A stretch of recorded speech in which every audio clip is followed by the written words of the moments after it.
Okay, so now that we know what logarithms are, right, we know how to convert to exponential form, right? We kind of know the properties and the laws of logarithms. Let's actually use that to solve some of the equations that we previously solved using related bases. Okay, so for this question, if we were to use related bases, right, we would say, okay, our question is 2 to the power of x equals 16, right? 2 and 16 can both be represented with a base 2, right? So 2 to the power of x, that's equal to 2 to the power of 4, right? Because 2 times 2 times 2 times 2 is equal to 16. But that requires some thinking, and it's a very specific circumstance. It can only be done without a calculator if you have this kind of exact form where you can get both of the bases the same and just compare the exponents, right? Because if 2 to the power of x is equal to 2 to the power of 4, well, you're raising 2 to the power of the same thing if they're equal. So that just means x is equal to 4, right? So if you didn't have a calculator, you could do this question. Okay, but if these numbers were different, right, it wouldn't be so easy. So we can also solve this logarithmically. So if 2 to the power of x equals 16, we can take the log of both sides. So we get the log of 2 to the x equals the log of 16, right? So the log of 2 to the x equals the log of 16. And remember, we can use that property where this exponent can come out in front, and we just get x log 2 equals log 16. And we can divide both sides by log 2, so we just get x equals log 16 over log 2. And even though log 16 and log 2 on their own are weird decimals, right? This is like 1 point something, this is like 0 point something. We're actually going to get 4 when we divide them. Okay, so just to clarify, if we do log 16 in our calculator, we get 1.204, and we take that, we divide it by the log of 2, we get exactly 4. So on their own, they're weird decimals, but when we divide,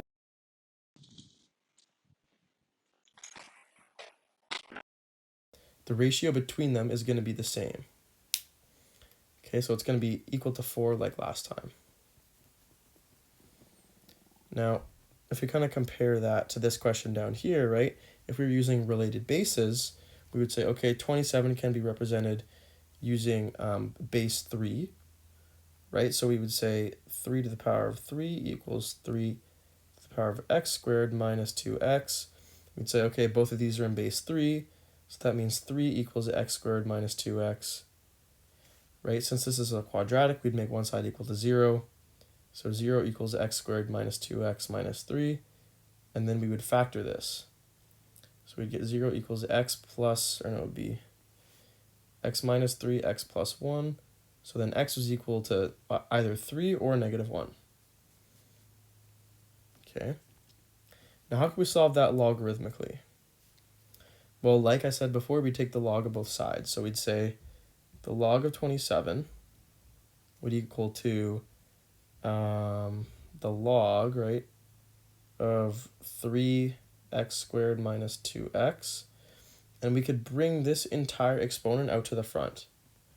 So you'd say log 27 equals log, or I'll bring that out actually right away. So this would equal to x squared minus 2x times log 3. Divide both sides by log 3, we would get these x squared minus 2x. Log 27 over log 3 is just 3. Okay, so we would get 3 equals x squared minus 2x. And notice how it took a little bit longer to get to this step. Where before, if we used related bases, we would get there in like a couple seconds. So sometimes it is quicker to use related bases. The only time I wouldn't is when you physically like can't get the base to be the same. So that's when logs are nice because they provide insurance. We don't have to have specific circumstances to be able to solve certain questions, okay? So we can solve these the same way because all their bases can be thought of as like the same thing once we kind of manipulate them. Same with this one here. So 16 and 32 are kind of the main numbers we're focusing on as the base. So 1 over 32, that's the same as 32 to the power of negative 1. So this is really 32 to the power of negative x equals 16 to the power of 3x plus 8. right? 32 and 16 can both be represented as base 2 exponents. So 32 is 2 to the power of 5. So this is 2 to the power of negative 5x because we multiply those exponents. And then 16 is 2 to the 4th. So this is really 2 to the power of 4 times 3x plus 8. So 2 to the power of 12x plus 32. Okay, so now that they're both in base 2, we can compare these exponents and we say negative 5x equals 12x plus 32, right? Since this isn't a quadratic, we just want x's on one side, numbers on the other. So what I'll do is I'll just subtract 12x on both sides. So we get negative 17x equals 32. And we just divide by negative 17 on both sides. So we get x equals 32 over negative 17. So if you were to plug this in for x, right, on both sides for the exponents, we would get that the left side equals the right side. Now, to solve it logarithmically, right, one thing that we would do is we would, I'll just erase this here. Okay, so we take the log of both sides, right?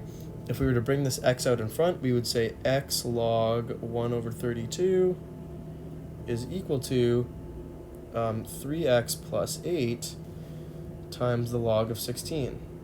And then we would expand this 8 in here. So I'll actually write it as 3x log 16, 3x log 16 plus 8 log 16. So that's just after distributing it. And remember, we're trying to solve for x. So we want to get everything with an x attached to it kind of by each other and everything else on the other side. So 8 log 16 is a constant. It's just a number. So I'm going to move that over. So this is negative 8 log 16 is equal to 3x log 16 and then minus x log 1 over 32. Okay, notice how we can factor out an x.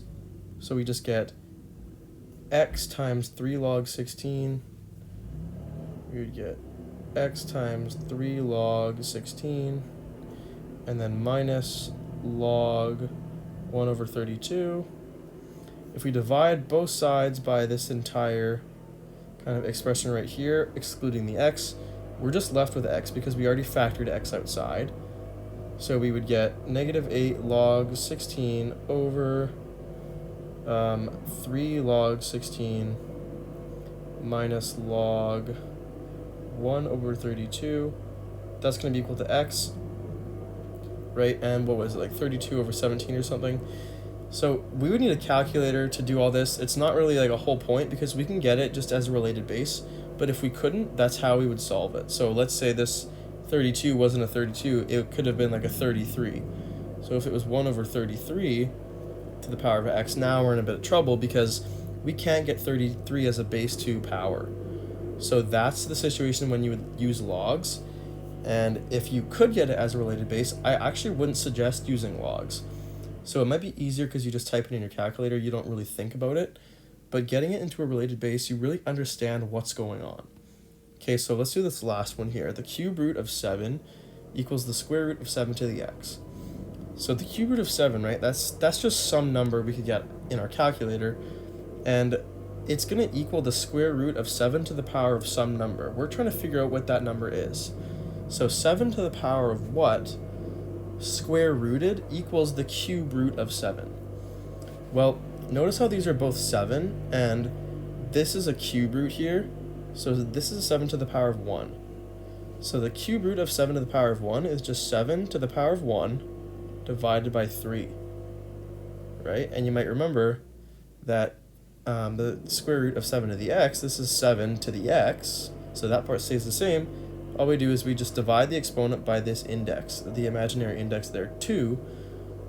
So now both of these are in base 7. We just compare the exponents, so we say 1 over 3 equals x over 2. Multiply both sides by 2.